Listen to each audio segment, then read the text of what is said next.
Some of you have probably heard about this article that I'm about to read, but I'm glad that I actually waited to speak on this because honestly, I wasn't going to talk about it until I was tagged into it by one of my followers on Twitter. And then the person they tagged me to, they did a whole thread where they literally broke down this, not so much this article, but the person who wrote it. And you see the author's name right there. His name is Ralph Richard Banks. Now, his picture I have on the thumbnail, and it's the reason I titled it the way that I did. Let's just say that he is the only black man that I could think of that divestors would probably bow down and kiss his feet. And you're about to find out why. So he wrote this article on the New York Post on April 1st, 2022. And it says, why more black women should consider marrying white men. Now, here's the crazy part about this. This guy, Ralph Richard Banks, is a black man. And he is married to a black woman. If that doesn't confuse you or throw you for a 360-degree loop, just hearing that, I don't know what will. Now, it's his opinion piece, so nothing in here that's stated here is pretty any much, fact. This is just his take on whatever.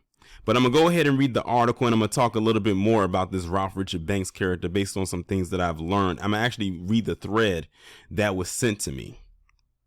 Two of the most powerful positions in the United States government will soon be held for the first time by black women, Kamala the Chameleon, and they keep throwing her on this bandwagon of being black, even though we know that she isn't.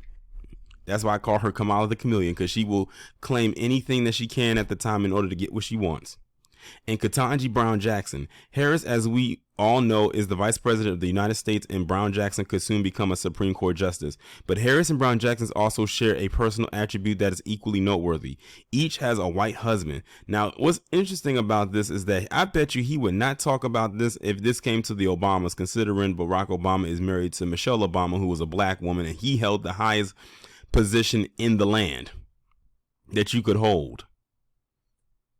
I bet you he didn't. This fact, despite how we feel about him, this fact is significant. The effects of racism have left well-educated black women with a paucity of black male partners. According to Brookings Institute data, black men are less likely than black women to have completed high school and 50% less likely to have attained a 4-year college degree. This is a black man, y'all, married to a black woman, writing this. It sounds like it's coming out of the mouth of a divestor. Yet, despite the shortage of suitable black partners, black women have also been the least likely of any minority group to marry outside of their race, according to data from the Pew Research Center. Rather than partner with men of other races, many heterosexual black women either don't marry or marry black men with whom they are not especially well matched. And these mismatched relationships contribute to African Americans having the highest divorce rate of any racial group. In fact, black women are the only demographic to have a higher divorce rate than marriage rate. A bit more than a decade ago, I published a book, Is Marriage for White People?, that examined the decline in marriage across American society, and especially amongst African Americans, and focused in particular on the predicament of black women. The book raises the possibility that black women like Harris and Brown-Jackson would do well to open themselves to partnering with men who are not black. After all, black men appear to have no problem marrying out.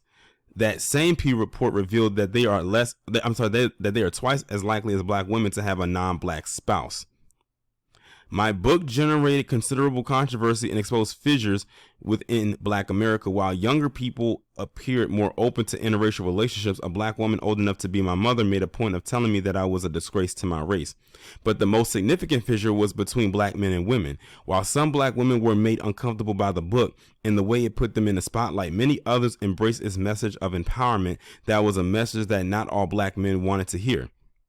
At one of my book talks in DC, I worried a fight would break out between a young black woman who asserted her right to choose whatever type of man she wanted and an older black man who condemned such sentiments as betraying the race.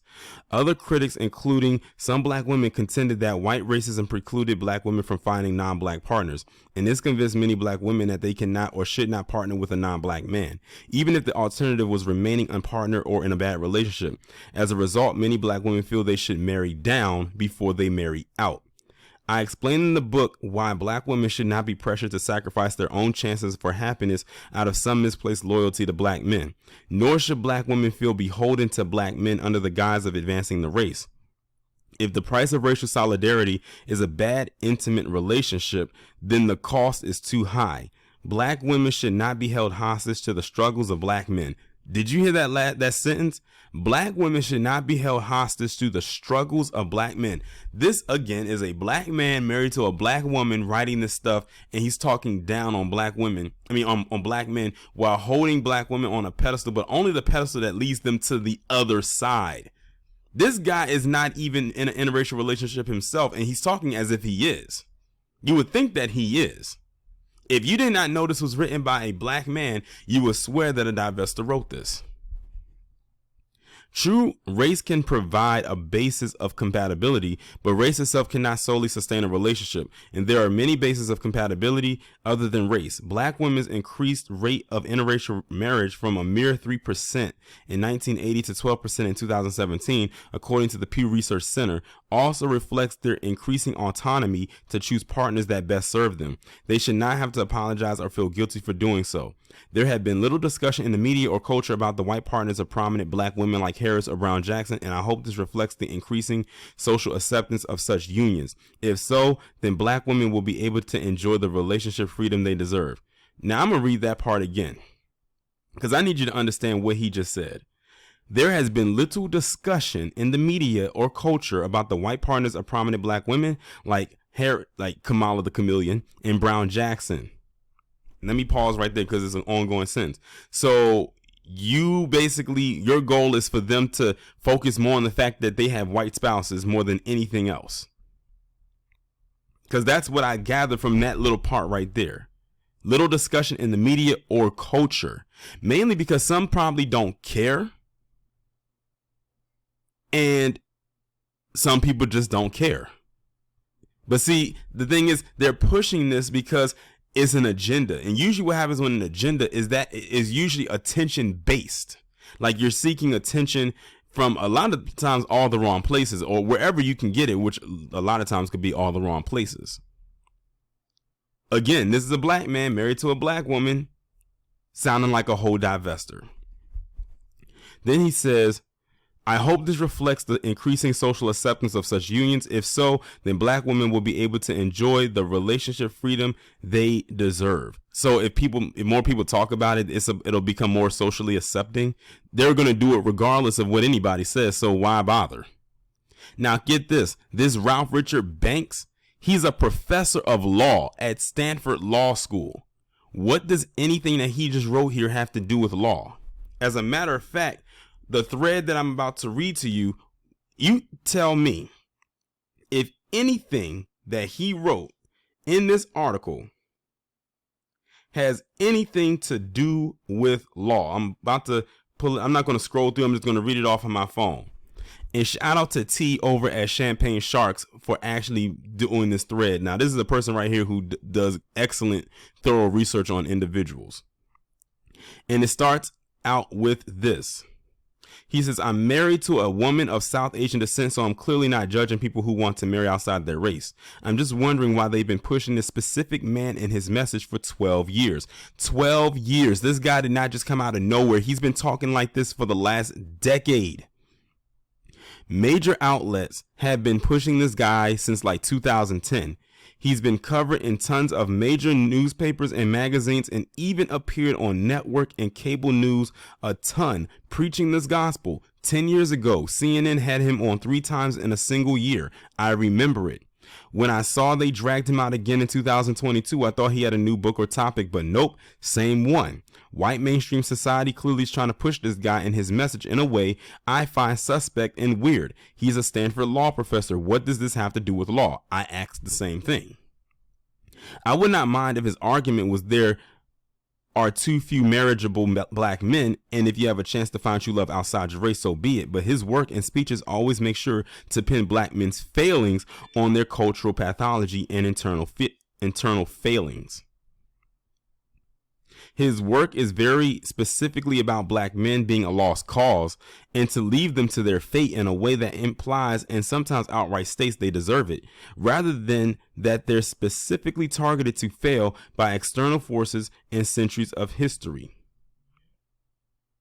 I don't know if it's that the white mainstream media is especially invested in the idea of promoting black women, white men pairings, or if his appeal is that he lets them off the hook for black men's current state. It's their own internal failings, not racist societies. His work is pure Patrick Moynihan type cultural pathology demonization.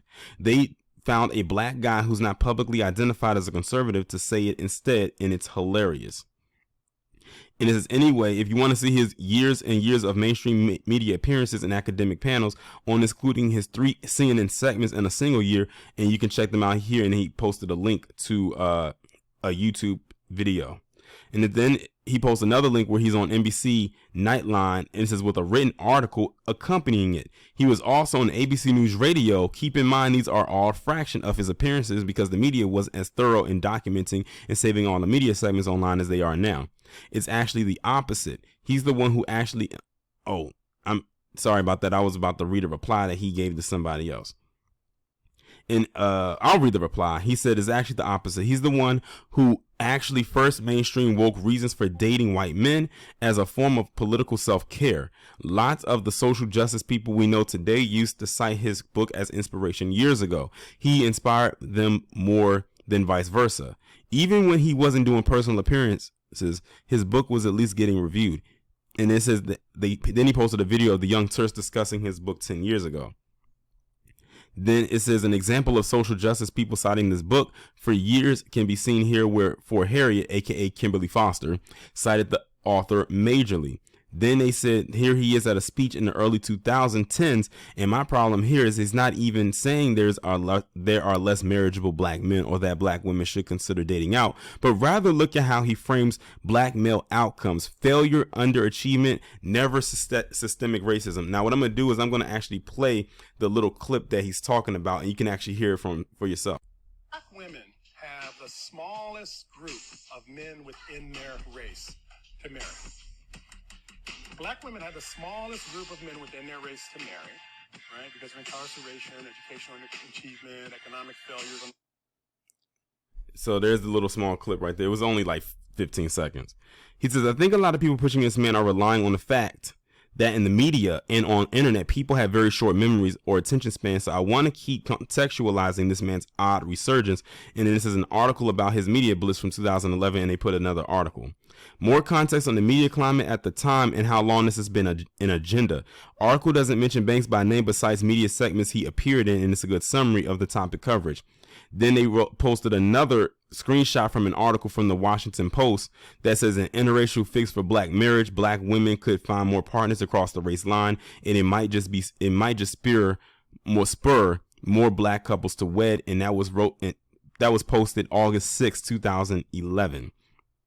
Then he posts like a bunch of different other articles that this man is posted, and he goes on and on and on. He says also in the Bible of the Swirling Movement, Swirling by Crystalline Kerosene, this book is cited. That's why I told, and he posted somebody's name. I can't read the name. It says that this book mainstream and inspired the internet and social justice talking points rather than vice versa. So again, to be clear, my issue is not with black women dating white men, not my business. Plus, I'm not married to a black person myself.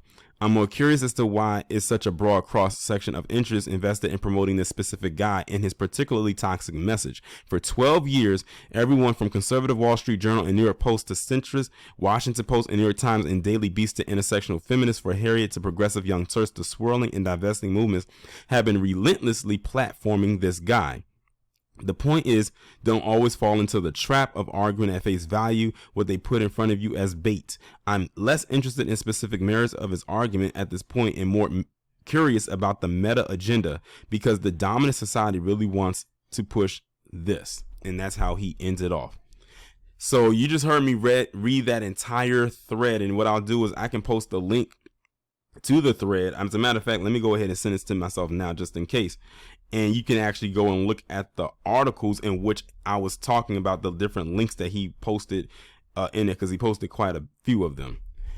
Yeah, this Ralph Richard Banks guy, he's bad for business.